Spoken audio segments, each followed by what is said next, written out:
Information regarding spiritual raping and witchcraft in Mississippi appears primarily within the realms of local folklore, historical legends, and fictional media rather than as reported criminal occurrences. Located in Tupelo along the Natchez Trace is a site linked to legends from the late 1700s where witches allegedly held ceremonies, leaving the ground scorched and barren. A prominent Mississippi legend based in Yazoo City's Glenwood Cemetery tells of a witch who cursed the town before her death, with local lore linking her to the Great Fire of 1904. Although centered in Tennessee, the legend of the witch, which allegedly involves harassment and spiritual torment, is noted for its influence throughout the South, including Mississippi. The concept of witchcraft and sexual abuse is explored in popular culture, such as a 2000 episode of Jag that featured a fictional storyline about a Wiccan coven on a Mississippi Army base. While not specific to Mississippi, international reports from the UK and elsewhere have identified cases of ritual child abuse or spiritual abuse where victims were manipulated or abused by individuals using claims of witchcraft or demonic possession.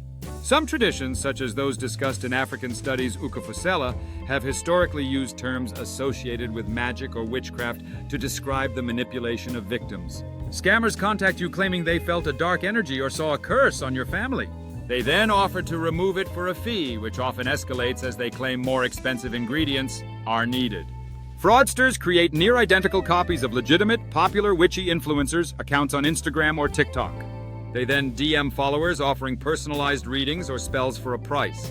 Legitimate practitioners rarely reach out first. Scammers use scripts like "My spirits" or "Ancestors told me to reach out to you" to initiate a paid transaction. After an initial payment, scammers may demand hundreds or thousands of dollars for animal sacrifices or rare materials like human skulls to ensure a spell works. If a victim stops paying, the witch may threaten to post their personal photos online or claim the spirits will harm them if the money stops. Some users on platforms like TikTok charge small fees of $10 to $50 for group spells performed on live video. Critics point out that real spell work requires focused energy, which is impossible while managing a live audience and thousands of comments. The concept of fake witchcraft pretending to be demons exists primarily within Christian spiritual warfare theology, where it is described as counterfeit spiritual authority or charismatic witchcraft, used to manipulate, control, or dominate others.